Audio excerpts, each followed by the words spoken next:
Hi guys, welcome to Food for Knowledge, a one place destination for all food technology. Here we will be covering various topics related to food technology and some food topics in biochemistry and microbiology. We will be starting this series with a deep dive in the history of food processing and preservation. I assure you, it won't be as boring as our history classes. So here we are. First, we will be starting with the early developments in food. Boiling was employed even before pottery making, and boiling was done in hot springs or by dropping hot rocks into water.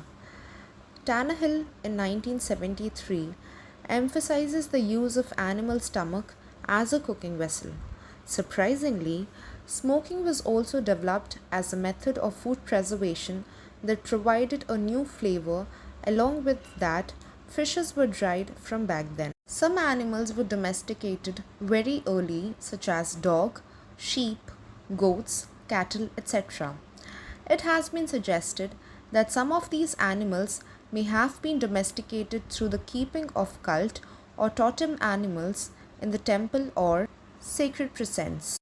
Now, let's move ahead and see what happened in each period. Food preservation and processing date back to as early as before 15,000 BC, called the Upper Paleolithic period. It mainly included roasting, pounding, drying, grinding. It was followed by the Mesolithic period when boiling and food storage were introduced. Next came the Neolithic period. It marks the change from food gathering and hunting society to one of the food production.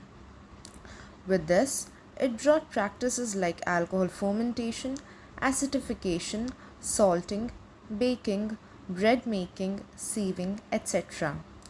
The Bronze period saw the introduction of filtration, more types of flavoring, frying, etc.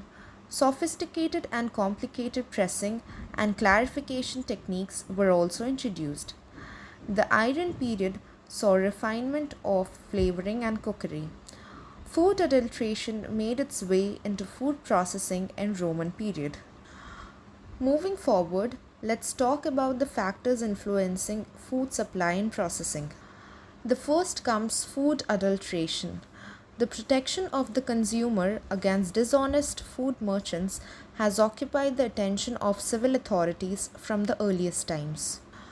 Between the 13th and 16th centuries, all of the major branches of food industry became subject to detailed regulations designed to protect the consumer. Foods under regulation included wine, bread, ginger, saffron, pepper, meat, and beer.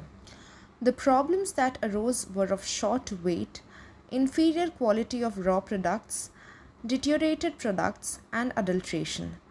The scientific development and legal constraints of the 19th and 20th centuries have brought most of these practices under control. For example, artificial wines were detected in London in 1419. Wines were adulterated with starch, gums, sugar, blackberry juice, and other substances. These practices may have injured the wine's quality but did not constitute a serious public health hazard. Later, a famous English chemist, Robert Boyle, developed hydrometers in 1675 for analysis of alcohol quality. The next comes famine.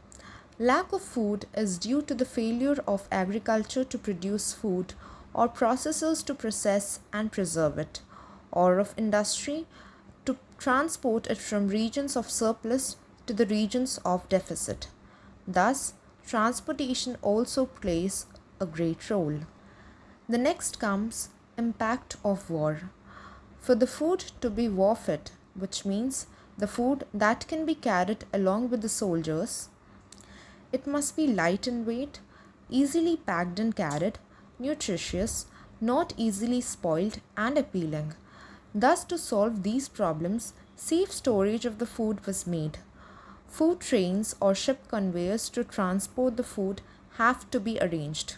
For example, in World War I, the elite blocked and forced the Germans to develop ersatz foods like coffee, cooking oil, etc.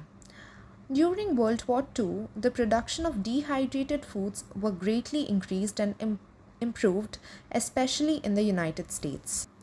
Then the last comes exploration. Explorers and travelers have been bringing new varieties of animals, fruits, and vegetables to their home countries from many countries. The great explorations of the 15th to 17th centuries greatly expanded this practice. Recently, the food industry has not only produced processed foods but has been marketing foods prepared for cooking or partially or wholly cooked foods. Freeze dried coffee, boil and bag vegetable items, TV dinners, and pre or partially grilled hamburgers are included in the recent commercial developments. The big advantage of industrial food production is the reduction in cost and the better quality control as compared to cottage production. Modern commercial food processing operations are extremely complex, requiring sophisticated biological, physical, and chemical controls and highly trained personnel.